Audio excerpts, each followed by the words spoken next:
O texto que a gente vai ler inicialmente é Efésios capítulo 3, verso 19, ou verso 17 ao 19. E fala assim, Efésios capítulo 3, verso 17. Vai até o verso 19. E assim pela fé, que Cristo habite no coração de vocês, estando vocês enraizados e alicerçados em amor. Ok? Isso para que, com todos os santos, vocês possam compreender qual é a largura, o comprimento, a altura e a profundidade, e conhecer o amor de Cristo, que excede todo o entendimento, para que vocês fiquem cheios, gravem isso, da plenitude de Deus. O outro texto que a gente vai ler, 1 Coríntios, capítulo 6, verso 19 e verso 20, fala assim: acaso não sabem que o corpo de vocês é templo do Espírito Santo, que está em vocês, o qual receberam de Deus? Vocês não são de vocês mesmos, foram comprados por um preço. Portanto, glorifiquem a Deus com o corpo de vocês. Ok? É interessante a gente parar, porque a gente vai ver que a adoração ela não está limitada ao louvor que a gente canta, mas com a forma de vida que a gente leva. Tudo que eu faço, ele está falando aqui, glorifiquem a Deus no corpo de vocês. Tudo que eu faço, eu falo, é para a glória de Deus, tudo é para a glória de Deus. Eu vou para o meu trabalho, vou fazer o melhor trabalho, a glória de Deus. Ok? Porque quando eu sirvo o meu próximo, eu estou servindo a Deus. Por isso que Jesus fala, ame o teu próximo, como a ti mesmo. Ok? E para a gente desenvolver esse tema, a gente vai começar aqui em Efésios capítulo 3, 17 e 1 Coríntios. Ele fala assim, logo no início: e assim pela fé que Cristo habite no coração de vocês. Ou seja, é pela fé que nós cremos, Cristo habita em nosso coração. Quando a gente chegou para o Evangelho, alguém falou assim: quem aceita Cristo como seu Senhor e Salvador? Todo mundo passou por isso aqui? Ok? Passei por isso. E eu passei por isso 2 vezes, né? Porque a primeira eu aceitei, depois eu me desviei, depois o Espírito Santo pegou e falou assim: agora você vai aceitar sem ninguém falar. Você tem que receber ele de volta, porque o que você está fazendo não serve. E foi assim que eu recebi a segunda vez. Ok? Não é igual o batismo, que você se batiza uma vez. Tá? Quando a gente se desvia, a gente tira Deus do lugar dele na nossa vida e a gente começa a realizar as coisas pela nossa própria atitude, que é a pior coisa que a gente toma, a pior decisão é colocar a nossa vontade diante da vontade de Deus. E aí ele termina o versículo 19 falando assim: para que Cristo habite no coração de vocês, para que fiquem cheios da plenitude de Deus. O que é plenitude? No culto eu falei rapidamente sobre isso. Ou seja, é ser cheio, ser pleno. E aqui ele fala plenitude de Deus, ou seja, ser cheio de Deus. Não existe mais espaço ocupado por outra coisa. Tudo na nossa vida exala Deus. Deus está presente em tudo que a gente faz. Isso é interessante porque isso é um hábito judaico, inclusive. Às vezes as pessoas, eu vi um judeu falando assim: sabe por que o judeu, em qualquer lugar do mundo que ele vai, sem dinheiro ele prospera? Porque tudo que ele faz é sagrado. Tudo que ele faz é para Deus. E aí ele faz da melhor forma. O resultado disso é a prosperidade na vida dele. Só que nós não temos esse costume, não é cultura do brasileiro. Ok? A gente começa às vezes uma coisa e não termina. Certo? Ou às vezes eu tiro o corpo fora na hora que eu estou vendo que ninguém quer fazer. Eu tenho essa possibilidade, mas eu vou falar, só eu vou fazer sozinho, aí eu vou sair fora, né? Pela tangente. E isso é um comportamento de alguém que não tem como princípio realizar o que precisa ser realizado para a glória de Deus. Tudo que a gente faz é para a glória de Deus. E dessa forma a gente não fica cheio da plenitude. Parece um gerúndio, né? É cheio de ser pleno. 2 vezes cheio. O judeu tem muito esse costume. Jesus, quando falava em verdade, diga, ele está sendo redundante mesmo, porque na cultura deles isso é uma coisa para a gente prestar atenção. Seja cheio da plenitude, em verdade, porque eles repetem para que isso não seja esquecido. Ok? Então, ser cheio da plenitude de Deus, ser cheio e pleno, é algo constante, de forma que isso nos preencha de tal forma que não existe espaço para mais nada. Ok? E falando de plenitude, ser cheio, a gente pode pensar em 3 coisas. Ok? 3 pontos importantes. Quando eu convido Jesus para entrar e fazer morada em meu coração, eu descubro a altura, a largura, a profundidade, o tamanho desse amor que ele tem. A gente não tem essa dimensão, mas só quando ele entra que a gente começa a perceber como Deus me ama. Como Jesus me ama. Porque a partir do momento que eu convido, eu consigo compreender, não entender, não enxergar aonde começa e termina, mas entender que o amor dele é tão grande que eu não consigo ver a altura, nem profundidade, nem largura, que é o que o texto está falando. Pela fé você chamou Cristo para habitar dentro de vocês, mas você não entende a largura, a profundidade e a altura disso, do amor que ele tem. Nós estamos entendendo. Então é o primeiro ponto sobre a plenitude de Deus. Ele preenche tudo. E quando ele preenche tudo, tem o segundo ponto. Qual que é o segundo ponto? Quando ele preenche tudo, eu descubro o quanto eu era vazio, cheio de mim mesmo, na verdade vazio, porque ele vai revelando a sua profundidade e você vai vendo que aquela profundidade vai completando algo que não tinha dentro de mim. Eu achava que tinha, se preenchia com outras coisas, mas não tinha. Eu achava que talvez o trabalho, isso aconteceu comigo, talvez o dinheiro, talvez um relacionamento. Às vezes até relacionamento abusivo, a gente acha que tipo, não consigo me separar disso, porque vai fazer falta. Só que o texto está falando aqui, quando você recebe Jesus, ele preenche qualquer espaço. E a partir do momento que ele preenche qualquer espaço, o que se revela a mim? O quanto era vazio. Porque ele começa a preencher coisas que antes eu falava assim, nossa, como eu me preocupava com situações que eu não preciso me preocupar, porque Deus preencheu aquele espaço. Por quê? Porque eu deixei. Porque Deus é educado. Ele não vai chegar e falar assim, agora tudo é meu. A gente vai abrindo espaço para que ele preencha. E a gente só vai descobrir os lugares que precisa preencher a partir do momento que eu sou exposto à palavra. Ele vai falando, renova a sua mente, porque o que você está pensando não serve. E aí eu começo a renovar minha mente. Por quê? Eu estou tirando o que não serve e a minha mente está sendo preenchida pela presença. Amém? E o terceiro ponto, que ele fala em Coríntios, né? Nós somos templos do Espírito Santo, ou seja, quando Jesus entra, pela fé que tem em Jesus, meu coração o Espírito Santo faz morada. Então eu viro um templo. E é interessante porque o templo, eu estava falando isso hoje com uma pessoa que está aprendendo também o Evangelho e tudo, e ele começou a falar coisas que, tipo, eu nunca vi uma pessoa tão cristã pensar do jeito, mas é porque o Espírito Santo está trabalhando, ele já entrou ali e está trabalhando. Ele falou uma coisa interessante. Eu não acredito que Deus esteja nas paredes, né? Entre 4 paredes, e realmente, porque ele está no templo. Ou seja, a habitação hoje é o homem. Ele não está limitado. Esse aqui é um lugar só de reunião dos membros. Lembra o último culto? Os membros do corpo que são bem ajustados, um coopera com o outro, cada um com o seu dom, com o seu ministério, com o seu chamado. Isso, meu dom, favorece da Andréia, que favorece do Beti, que favorece do Paulo, que favorece da pastora dele, e o dele também me favorece, porque ele vai ajudando o outro. O Paulo é machinho com o dedinho, eu preciso dar a mão para fazer um curativo. É assim que o dom se manifesta no meio do corpo. Então, esse lugar é só a reunião dos membros que formam o corpo de Cristo.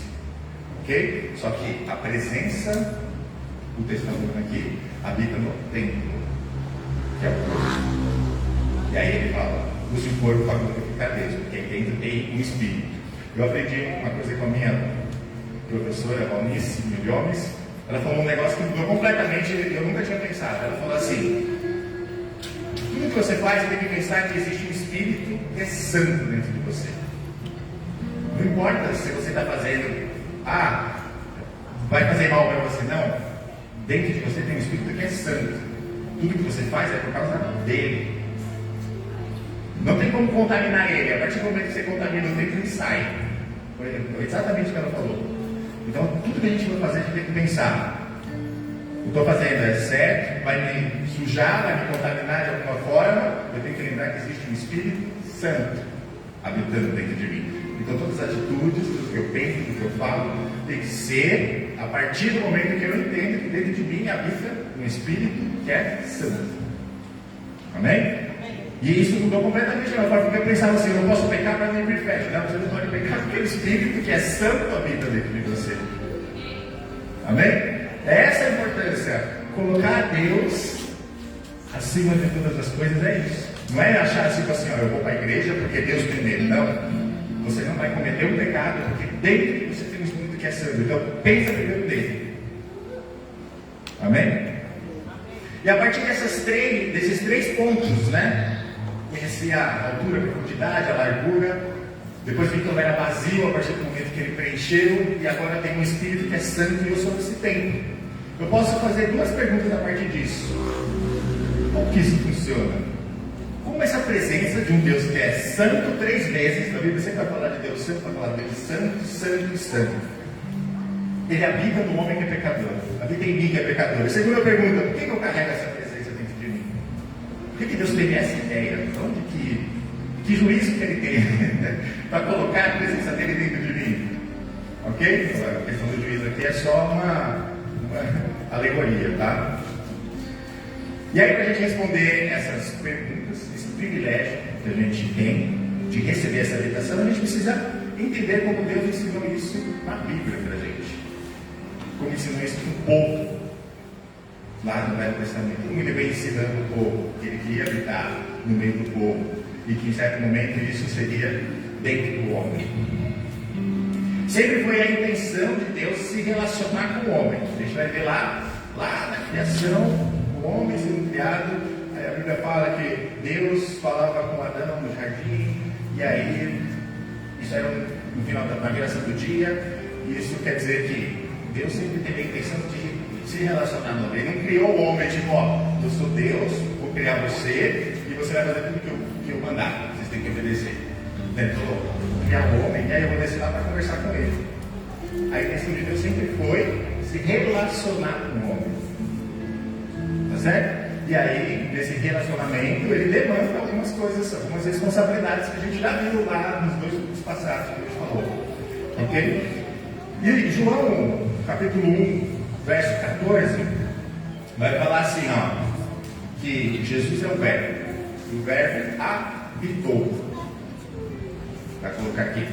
E o Verbo habitou entre nós.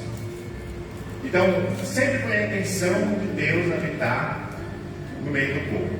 Se fez carne e habitou entre nós. Aquela palavra em habitou ali, ela vem de uma palavra grega que, traduzido do original, tem o significado de tabernaculou. Tabernaculou e habitou é a mesma coisa. E a gente vai ver lá no Velho Testamento, Deus falando assim: faça um tabernáculo, ou seja, faça uma habitação. O próprio texto vai explicar isso, a gente vai ver logo. Então, o Verbo se fez carne e tabernaculou entre nós, ou seja, a presença de Deus entre os homens. Jesus. Ok? E a partir do. Vou ler o texto aqui, Êxodo capítulo 25, o verso 8. Olha lá. Êxodo capítulo 25, verso 8 fala assim: e me farão um santuário, para que eu possa tabernacular no meio deles, ou seja, habitar no meio deles. Algumas traduções vão ter tabernacular, outras vão ter habitar. Olha lá, habitarei no meio deles. A intenção de Deus sempre foi se relacionar com o homem. Amém? E aí, no verso 9 ele fala assim: segundo tudo o que eu te mostrar, para modelo do tabernáculo, ou seja, da habitação, e para modelo de todos os seus móveis, assim mesmo o fareis. Ok? Deixa aí que a gente vai para o verso 10 já. Mas só para contextualizar o que está acontecendo aqui. Deus está dando as medidas. Depois vocês pegam para ver o capítulo 25. E aí ele vai dar as medidas sobre o que ele quer fazer, qual a medida de cada coisa. E aí cada coisinha a gente. E as medidas, inclusive, têm significados, tá? A gente não vai entrar nesse detalhe hoje. Então vai ter lá a construção da arca, a medida, o que era ser feita. Aqui tem o candelabro, ele fica, para quem entra no tabernáculo, fica do lado esquerdo, do lado direito, os pães. Esse papel aqui representa o altar de oração. Você vai ver na construção do tabernáculo ele dando ordem sobre cada coisa e onde cada coisa vai ficar. Então a gente vai ter a arca, o candelabro, a cesta de pães, né, a mesa de pães, 12 pães, altar de oração, dentro do tabernáculo. E aqui dentro do tabernáculo tem uma separação: lugar santo dos santos, que você fala que quem já pisou no santo dos santos não quer outro lugar, ou seja, é um lugar onde ficava só a arca, então ela é separada por um véu, ok? Aqui está pequenininho, mas pense isso numa coisa dimensionada, macro. E aí nessa separação, aí tinha um lugar santo, onde ficava o candelabro, onde era a única luz do lugar. Dentro ficava o altar de incenso, que representava as orações, e a mesa dos 12 pães, que são as 12 tribos. E aí tem outro véu aqui. E aí vem o pátio. E esse pátio é cercado por uma cerca parecida com esses tapumes, é feito de outro material, mas ele tem um significado cada coisa ali, tipo de madeira, prata, as amarrações que são feitas, mas não é o que a gente vai ver aqui, a gente vai ver só os elementos. E aí do lado de fora tem um lugar chamado pia, que é onde os sacerdotes se lavavam. Por quê? Na frente tem um altar de sacrifício. Então ele ia sacrificar ali, depois ele se lavava. Se ele fosse, mesmo não tendo sacrifício e entrar no tabernáculo, ele tinha que sempre se passar aqui para se lavar. Ok? Então essa é a disposição. Então aqui tem o altar de sacrifício, a pia, dentro do candelabro, altar de oração, os pães e os santos dos santos da arca. Ok? E aí o texto, a partir do verso 10, ele vai falar o seguinte, coloca aí o verso 10. Ele fala assim: vamos construir o tabernáculo. Também farão uma arca de madeira de acácia, de 2 côvados e meio, que será seu comprimento de 1 côvado e meio de largura e de 1 côvado e meio a altura. De ouro cobrirás. Ok? Então ele está dando aqui a disposição sobre como vai ser a arca. E é interessante a gente pensar: vamos construir o tabernáculo, mas começa com a arca. A arca ele sempre representou a presença de Deus no Velho Testamento, né? E aí a gente aprende 2 coisas. Por que a primeira arca? Por que a primeira representação da presença? Né? Porque sem a presença não existe nada. A gente vê na criação, não existia nada. Tem um concílio ali da Trindade e tudo começa a existir a partir da palavra de Deus aí na sua criação, né? Ou seja, se a gente não crê na presença, que ela já está presente aqui, eu não posso ser habitação. Então a presença ela é primeira, ela é antes de tudo. E o segundo ponto: a presença de Deus é a coisa de maior prioridade. Ou seja, por que ela começa antes? Porque ela é antes, ela vai ser durante e ela vai ser depois. Ok? Ele é o mesmo ontem, hoje e sempre. Por que a primeira presença? Porque Deus está mostrando que a presença deles sempre existiu antes de todas as coisas. E Ele quer só o tabernáculo para que essa presença habite. Tá certo? Agora vou dar uma descrição de como é aqui a disposição. A arca ela tinha uma tampa. Okay? Essa arca estava aqui porque está nos objetos de decoração e a gente já aproveitou, tá? Tinha uma tampa. Essa tampa chama propiciatório. Ok? A arca era de madeira de acácia. O que era madeira de acácia? Era uma madeira que crescia só no deserto, era seca, retorcida. Isso mostra a humanidade. Isso aponta para a humanidade. Ok? E aí, por que ela foi construída de madeira de acácia? Porque Jesus é homem. Se você... Olha só, a gente às vezes fala assim: Jesus é Deus. É Deus, mas Ele é homem. Ele veio como homem. Foi o verbo se fez carne. A gente esquece que Ele passou por tudo que a gente passou, só que Ele venceu. Então, por que Ele foi feito de madeira de acácia? Porque isso aponta para a humanidade de Cristo. Quando Estevão era apedrejado, ele vê o céu se abrindo, e aí à direita do Pai está lá sentado com Cristo. É um homem que tem o corpo glorificado, que recebeu todo o poder, toda a autoridade, e agora é Deus. Sempre foi Deus. Mas ele foi revestido de ouro. Ok? É isso que a arca aponta. A humanidade de Cristo revestido da divindade. O ouro aponta para a divindade de Cristo. Jesus Cristo, homem e Deus. Tá certo? Isso é um princípio, é uma doutrina bíblica também. A gente fala só sobre isso, mas é muito interessante estudar essa doutrina bíblica. Isso foi assuntos de debate da igreja antiga. Ele é Deus ou ele é homem? A igreja se divide, depois ela se junta, depois ela concorda, discorda, e no fim, Jesus Cristo é Deus e homem. Amém?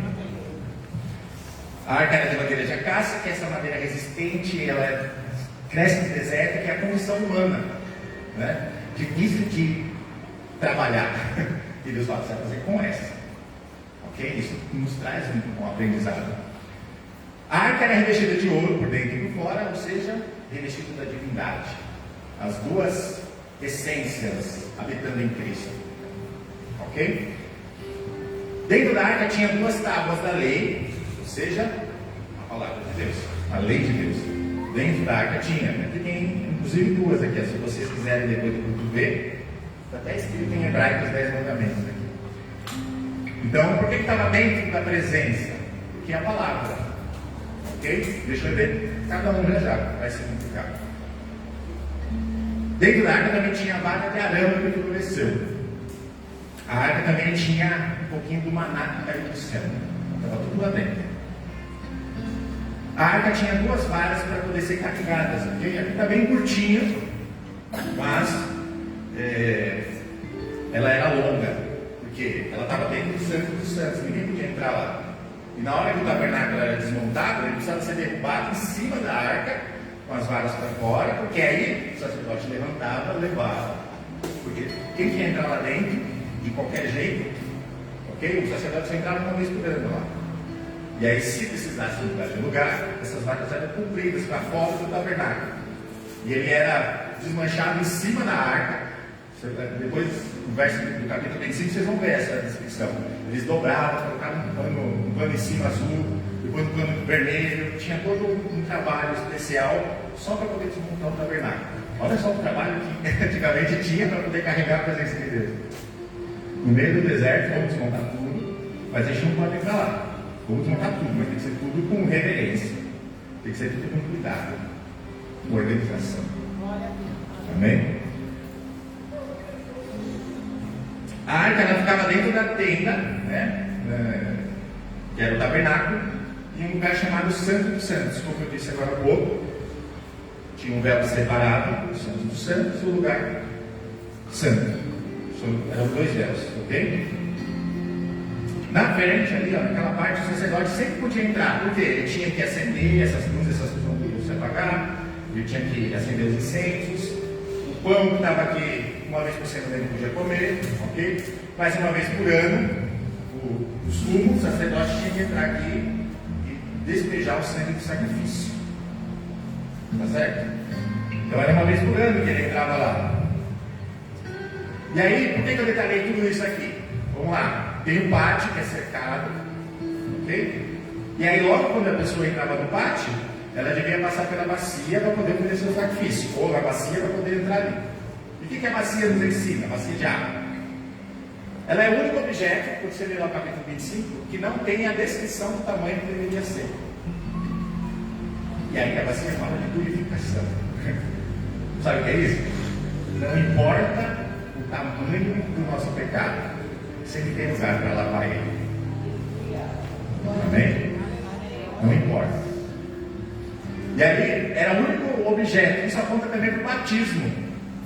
Era o único objeto de água que o sacerdote precisava passar. Toda vez que a gente recebe a Cristo, não importa o tamanho do nosso pecado, ele é perdoado. Mas qual que é o próximo passo? Passar pela água.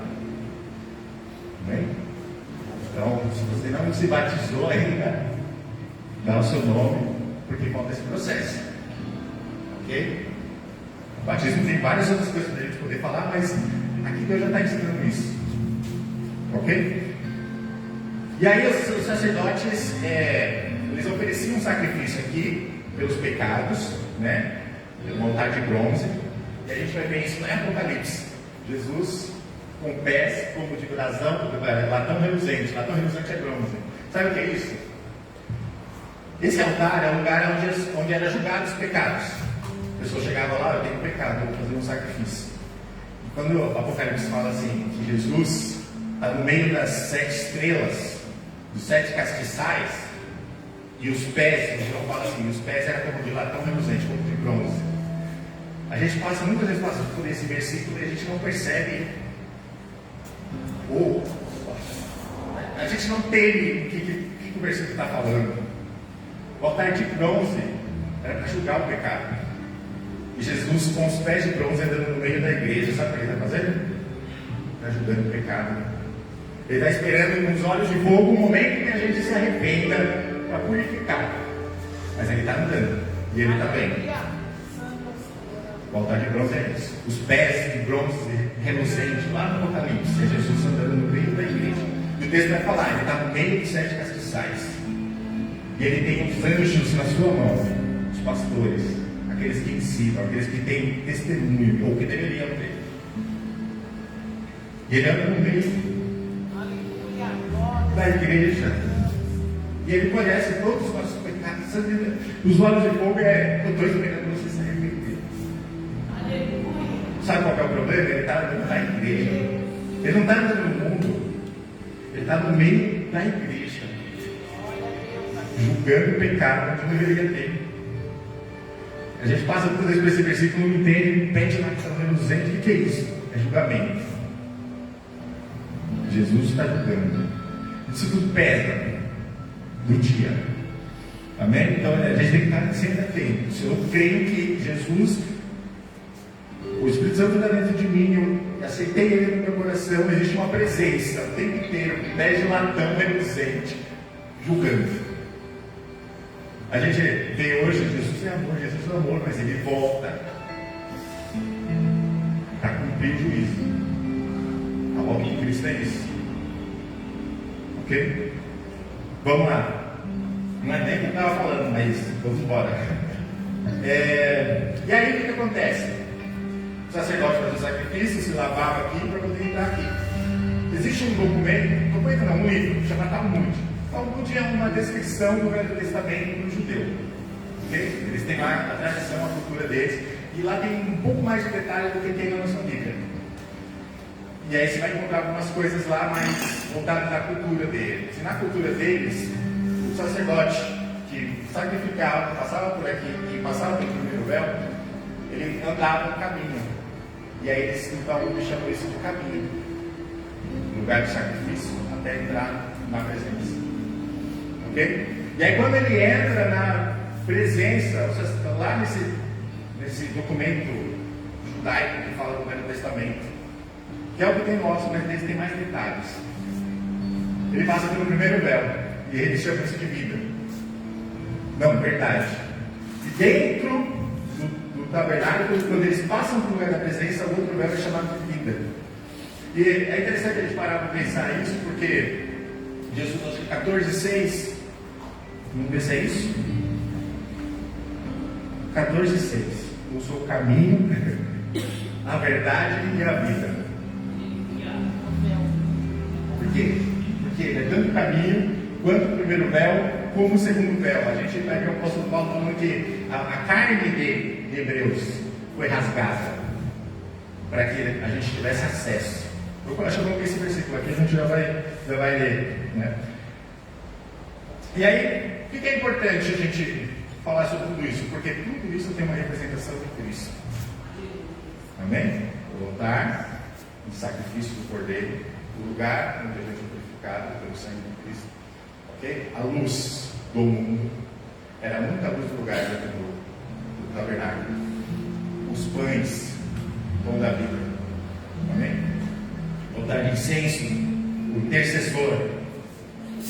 E é interessante que lá no capítulo 8 de Apocalipse, olha só o que fala 8:3. Fala assim, ele está descrevendo ali o início do juízo. E aí ele fala assim: outro anjo que trazia um incensário de ouro. aproximou-se e ficou de pé junto ao altar. O tabernáculo também é uma representação de tudo que tem no céu: a presença, o lugar de santo, das orações, a luz. Ok? E por que eu trouxe esse texto aqui de Apocalipse? Porque o próprio Senhor Jesus fala que nós vamos julgar o mundo na sua volta. Não sabeis que vós vamos julgar o mundo? Sabe deles? O altar é o altar das orações. Se você ler o resto do capítulo 8, verso 3, você vai ver que o anjo ele pega aquelas orações, ele junta tudo no altar, ele transforma numa bola de fogo e ele lança sobre a terra.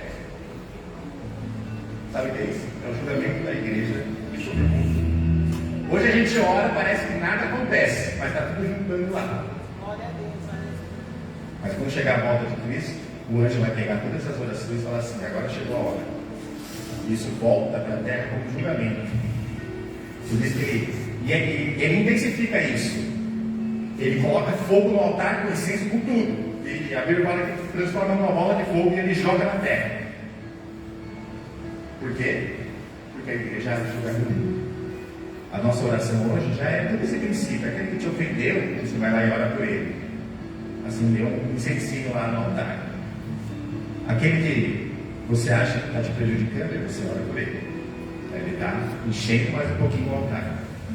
Ok? E aí o anjo, no dia da volta, ele se cata aquele altar e joga. Então assim, agora, nada do que a gente fala na nossa oração é em vão. Ok? Se você acha que nada está sendo eficiente, a pastora dele falou até no domingo sobre oração aqui. É exatamente isso. Todas as orações estão sendo juntadas nesse altar, lá no céu. E aí o anjo vai pegar e jogar sobre a terra. O significado disso é a igreja do mundo. Então, a gente não pode parar de orar. Parece que não está dando resultado, mas está tudo sendo guardado. Amém? E para a gente, já que a gente escreveu tudo isso, né? A tampa do propiciatório, por que ela tem esse nome? Porque era o lugar quando fazia o sacrifício, o sacerdote trazia o sangue e derramava sobre a tampa. E a Bíblia fala que descia uma nuvem sobre o tabernáculo, que manifestava a presença de Deus ali. E ele tem esse nome de propiciatório porque era o lugar onde Deus era propício, por causa do sangue. Hoje, Deus nos é propício por causa do sangue do Cordeiro. Amém?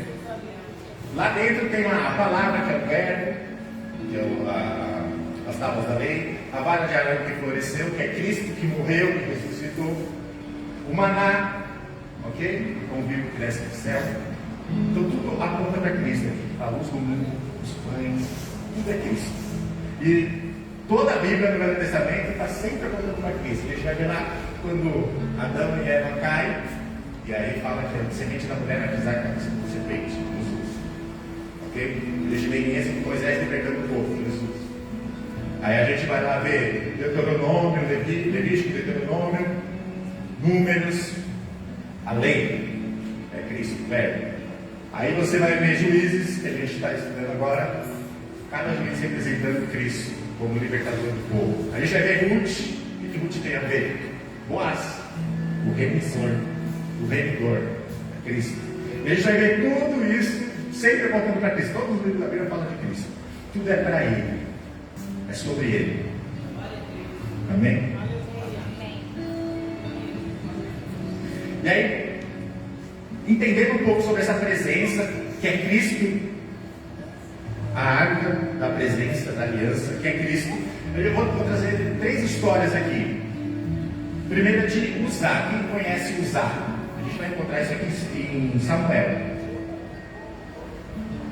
Deixa eu pegar aqui.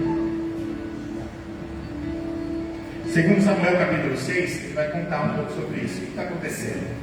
Depois da morte de Eli, os filisteus levam a arca. Aí a arca lá na cidade deles começa a criar tumores no povo de lá. O Deus dele cai, quebra o pescoço, quebra as mãos. E aí eles falam assim: venham pegar esse negócio de volta aqui, porque está destruindo o nosso povo, os filisteus. Aí o judeu vai lá, pega, o judeu não, hebreu, né? Pega, traz de volta, né? Vem Davi, e ele está trazendo de volta. E aí o que acontece? Ele vai ficar na casa de Abinadab. O que acontece na casa de Abinadab? Ele tinha 2 filhos, Uzá e Aiô. A partir do capítulo 6 de Uzá, você vai ver, Crônicas também fala, capítulo 12. E aí, Abinadab, ele era descendente dos levitas, que eram os sacerdotes que podiam manejar tudo isso. Então ele foi para a casa dele. Só que a arca fica lá 20 anos. E aí depois dos 20 anos, Davi manda buscar. E aí, coloca em cima de uma carroça. Ok? Coloca em cima de uma carroça. E durante a viagem, a arca balança e Uzá, filho de Abinadab, mete a mão na arca e morre. A Bíblia fala que ele é fulminado. Todo mundo para. E Davi falou: não, tem alguma coisa errada. Sabe o que é isso? A arca, a presença. Olha o que a gente viu lá no início, lá em Efésios capítulo 3. Para que Cristo habite. A arca, a presença de Deus, só pode ser carregada por homens. Mas o que eles fizeram? Colocaram numa carroça. O texto vai falar que eles colocaram num carroçal, numa carroça, e foram levar de qualquer jeito a presença de Deus. Como a gente falou aqui no início, a gente tem que ter reverência com a presença de Deus, porque ela é carregada pelos homens. E aí Davi fala: o que a gente faz? Eu não sei. A arca não pode ser carregada assim, não, Davi. Então vamos lá buscar. Então ela fica 20 anos na casa de Abinadab. E é interessante, 20 anos a Bíblia não fala o que acontece. Mas depois ela vai para uma casa, depois desse incidente, de Obed-Edom. Obed-Edom. O que acontece na casa de Obed-Edom? Fala que em 3 meses ele prosperou. Peraí. Na casa de um fica 20 anos, na casa de outro fica 3 meses. Na casa de quem ficou 20 anos, o cara nem menciona o que aconteceu na família dele e ainda carregado de maneira errada. Ok? E olha que interessante, Abinadab era levita. Ele sabia todas as regras de como carregar a presença de Deus. Mas o filho dele morre carregando a presença de maneira incorreta, de qualquer jeito. Mas Obed-Edom não. 3 meses a Bíblia descreve que ele prosperou, tudo que ele fazia prosperava. Qual que é a diferença disso? Vamos trazer a arca para a nossa casa. Quanto tempo já que eu participo do corpo de Cristo? 20 anos, 30 anos, 10 anos, 15 anos? O que mudou? Eu tenho reverência na forma com que eu carrego essa presença na minha vida? Como que eu estou tratando isso? Eu estou ensinando os filhos, ou seja, eu estou ensinando os Uzá a carregar essa arca. Não é de qualquer jeito. Só que na casa de Obed-Edom, 3 meses. Sabe o que pode ter acontecido lá? Obed-Edom foi trabalhar porque ele sabia que a presença estava com ele. Ele voltava para casa e sabia que a presença estava lá. Quando ele estava lá dentro: mulher, você não fez a minha... Obed-Edom, a presença está aqui. Você vai gritar mesmo? Você vai me xingar? Então, você fez a comida porque a presença está aqui. Não, está tudo certinho. Então, o que pode ter acontecido? Obed-Edom tomou um banho, sentou lá no computador. Deixa eu ver esse site aqui que tem umas meninas seminuas. O que será que estava acontecendo na casa de Obed-Edom para que a presença transformasse tudo na casa dele? Vamos dar nomes. Será que ele ficou assistindo pornografia quando a presença estava lá? Será que ele deu uns tapas na esposa? Será que a esposa deu uns tapas no marido? Será que ele xingou o filho? Será que o filho era mal educado? Enquanto a presença estava lá. E na casa do Abinadab, como será que foi?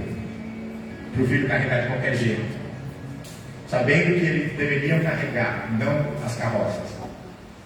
E só um detalhe: sabe de onde saiu essa carroça? Foram os filisteus que deram. Presente do mundo. Achando que o padrão do mundo pode carregar a presença. Não é interessante isso? 2 vidas, a mesma presença. Uma é transformada, a outra não. E aí quando Davi vai lá buscar, ele fala assim: eu largo tudo. Porque onde essa presença for, eu vou também. E a Bíblia vai falar que ele ficou um porquê do templo lá quando o templo foi construído, porque a presença estava lá. Olha que interessante. Eu não lembro agora qual é o versículo, mas Jesus, quando ele completa lá os seus 12 anos, ele vai para o templo, vai toda a família, tem o tal do bar mitzvah dele, que ele passa a ser um adulto nesse ritual judaico. Só que quando os pais voltam para casa, se esquecem dele no templo. Olha que interessante isso. Será que os pais se acostumaram tanto com a presença que acham que quando for na igreja, eu estou do jeito, mas quando eu vou para minha casa, eu esqueço Jesus lá? Ele está falando de presença, para que Cristo habite em nosso coração. Eu estou deixando ele no tempo. Eu acho que é só quando eu venho para cá que eu devo ouvir, ou estudar, ou ler a palavra, ou orar, ou manifestar o caráter de Deus através da minha vida. E aí, olha o pior. Quando os pais de Jesus percebem, depois, se eu não me engano, de 3 dias ou 2 dias, percebem: cadê Jesus? Cadê a presença?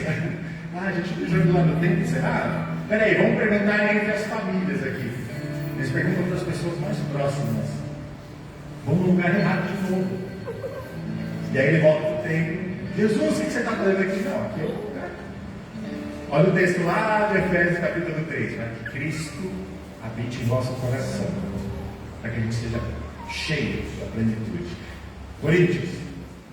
Agora nós somos templo do Espírito Santo. Onde que está Jesus? Está dentro do templo. Onde eu for, eu carrego ele.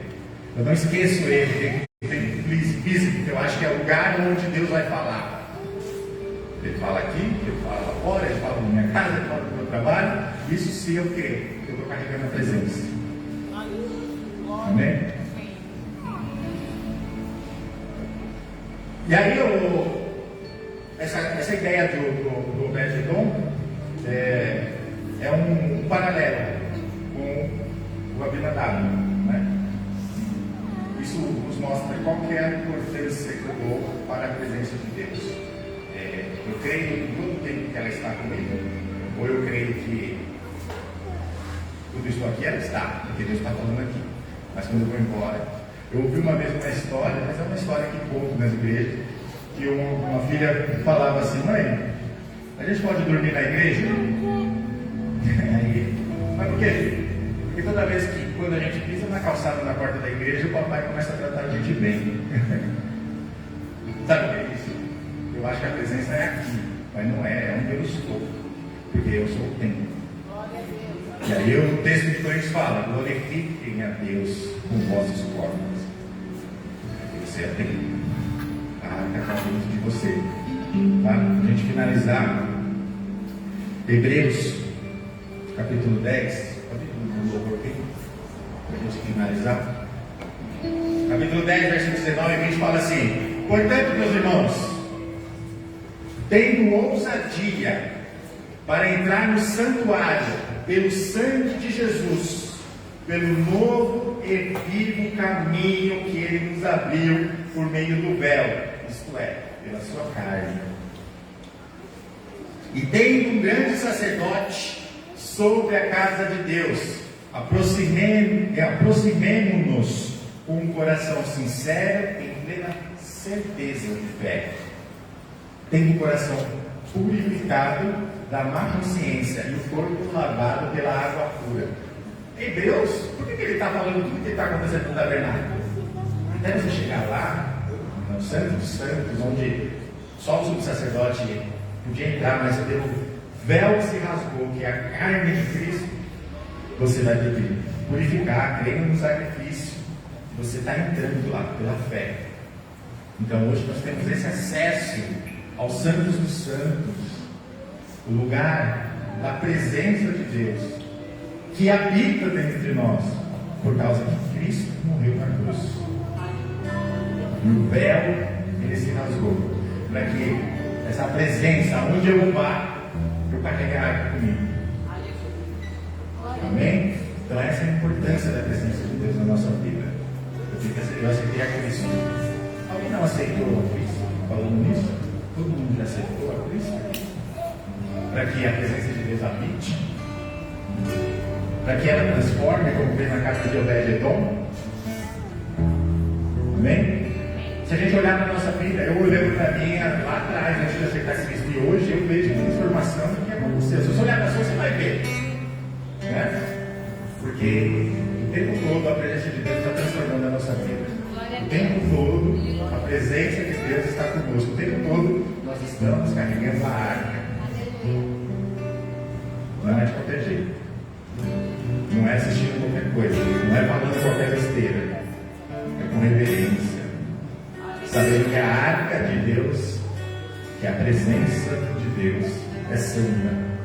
Não é um objeto, que tá? Objeto é só para a gente ilustrar, para deixar claro.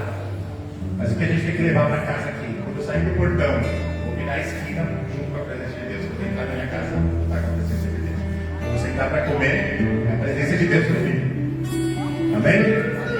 E a gente vai louvar a Deus sobre a presença de